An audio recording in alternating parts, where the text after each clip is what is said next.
안녕하세요. 유명숙입니다. 한창 무더위가 기승을 부려야 할 텐데 어제 오늘 날씨가 무척 선선합니다. 아침에 발코니에 나갔다가 추워서 바로 들어왔습니다. 지난번 올린 녹음에 목소리가 기운이 없었죠. 건강검진을 다녀오느라 원고도 늦게 작성이 됐고 늦은 밤 가라앉은 목소리에다 혹여나 틀릴까 전전긍긍하면서 녹음을 해서 상태가 좋질 않았습니다. 영상이 나가고 몇 분이 무슨 일 있었냐며 걱정을 해주셔서 오늘 이렇게 해명을 해드립니다. 하지만 관심을 갖고 들어주신다는 사실에 무척 감사했습니다. 오늘 소개해드릴 묵상 에세이는 이동원 목사님의 다시 들어야 할 처음 복음이란 책입니다. 오랜만에 이동원 목사님 책을 대하니 참 반갑네요. 제가 서점을 시작할 무렵 독자들의 사랑을 많이 받으신 분이셨어요. 한 시대를 풍미했던 이 시대의 대표적인 복음 설교가라 할 수 있습니다. 이 책은 은퇴를 하고 나서 그동안 목회 현장에서 보고 느낀 것들을 집약해서 솔직 담백하게 풀어낸 책이라고 볼 수 있습니다. 누군가는 예수님만 생각하면 눈물이 난다고 하는데 많은 사람들이 기도와 말씀, 찬양이 있는 예배가 그저 무료하고 하나의 관습처럼 여겨지게 된다는 겁니다. 예수님만이 나의 구원자라는 사실이 가슴에 와 닿지를 않는 거죠. 다시 복음 앞에 서야 한다는 이야기입니다. 인간 문제의 유일한 해결책이 무엇인지 저자의 글을 읽어보겠습니다. 사도 바울이 활동하던 당시 아테네는 진작부터 철학의 도시로 명성을 떨치고 있었습니다. 그런데 그 어떤 훌륭한 인물이나 철학도 인류의 죄와 그로 인한 죽음이라는 문제의 답을 주지 못했습니다. 가령 에피크로스 학파의 쾌락주의 철학자들은 죄를 생각하지 말고 인생을 즐기라고 말했습니다. 하지만 아무리 쾌락이 커도 그에 동반하는 죄책감은 필연적이었습니다. 결국은 쓰디쓴 고통이라는 열매를 피할 수 없었습니다. 그 반대에 있었던 스토아 학파의 금욕주의 철학자들은 되도록 죄를 짓지 말고 근신하라고 가르쳤습니다. 그런데 제 아무리 고상한 인격과 교양을 가진 사람도 이상적인 단계의 근신을 행하는 것이 쉽지 않을 뿐더러 아예 불가능하다는 것이 여실히 증명되고 말았습니다. 그렇게 절망에 빠진 인간에게 기독교는 누구도 상상하지 못한 해결책이었습니다. 죄 문제 해결을 위한 유일한 처방은 하나님의 아들 예수 그리스도의 십자가였습니다.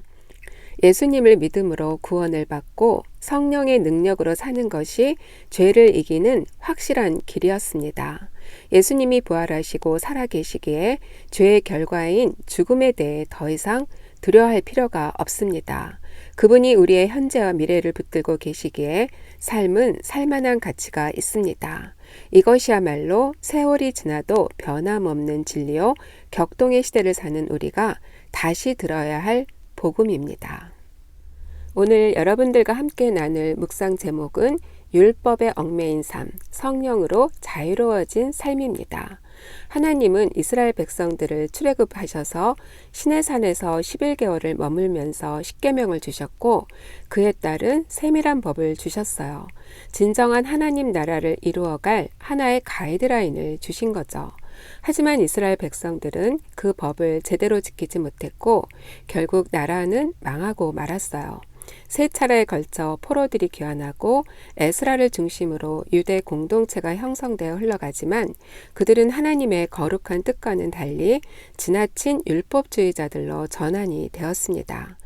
기본적인 죄의 문제가 해결되지 않으면 우리 인간의 의지로는 율법을 완전히 지킬 수가 없습니다. 그래서 예수님이 오신 거죠.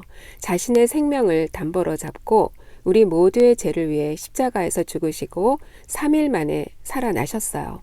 남편이 죽으면 아내가 그 남편으로부터 자유로울 수 있듯이 이제 우리는 우리의 죄를 사해 주신 예수 그리스도로 말미암아 율법에서 자유로워지고 영이 새로워졌습니다.